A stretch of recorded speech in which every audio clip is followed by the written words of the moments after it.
नमस्कार साथियों, मैं डॉक्टर मुकेश गर्ग। जरा सोचिए में आपका हार्दिक स्वागत है। साथियों,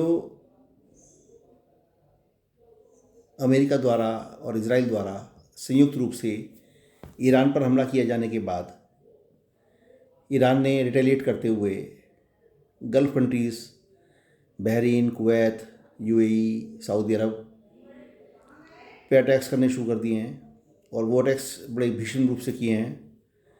और न केवल जो अमेरिकन एयरबेस थे उनको तबाह करने का प्रयास किया है, साथ साथ सिविलियन एरियाज़ के ऊपर भी बम्बार्डमेंट ईरान ने किया है। और उससे खाड़ी देश उनसे बहुत बेहद नाराज़ हैं ईरान से। और जो एक ही उम्मीद की जा रही थी कि एक ग्रुप बन सकता है अमेरिका और ईरान इजराइल के ख़िलाफ़ मुस्लिम देशों का, वो उसकी संभावना पूरी तरीके से क्षीण हो गई है, ख़त्म हो गई है।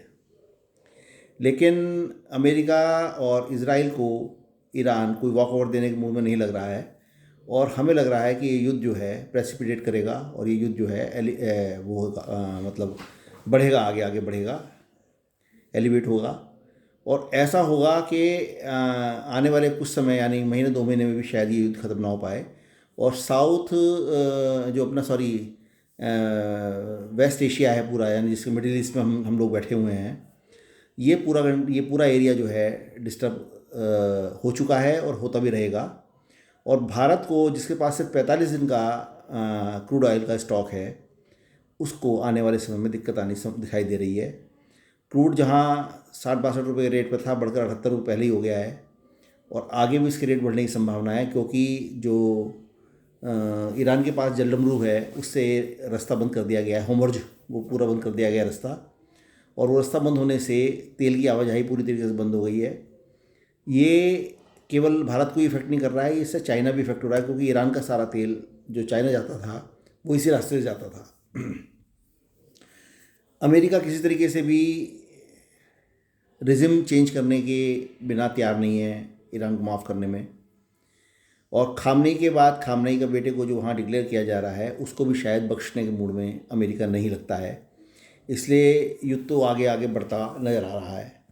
और आज अमेरिका ने एक बहुत बड़ा डिसीजन लेते हुए भारत के विशाखापट्टनम में युद्धाभ्यास चल रहा था, उसमें ईरान का एक युद्धपोत भी आया हुआ था, कार्गो शिप आया हुआ था, कार्गो नहीं मतलब फाइटर शिप आया हुआ था।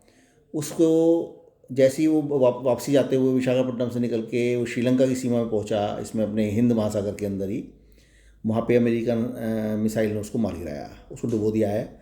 और उसके ऊपर तैनात जितने 80 आदमी थे कि 80 मर गए हैं। ये एक इस तरीके का साइन अमेरिका दे रहा है कि वो ईरान को नहीं बख्शेगा और ईरान के साथ साथ अन्य उन देशों को भी नहीं बख्शेगा जहाँ से ईरान को कोई मदद मिलने की संभावना है।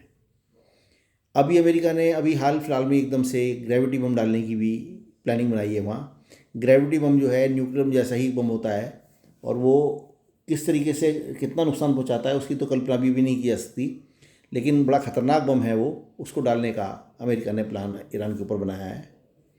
कुल मिलाकर ईरान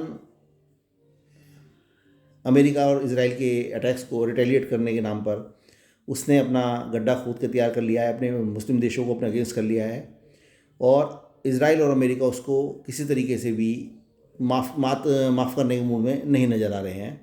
ऐसी परिस्थिति में हमारे देश को भी काफ़ी काफ़ी संकट आने वाला है, क्योंकि ईरान भारत का एक इकोनॉमिक पार्टनर रहा है। चाबहार पोर्ट हमारा, हम उसका इस्तेमाल कर रहे हैं अपना, ईरान का हमारा डेवलप किया हुआ है।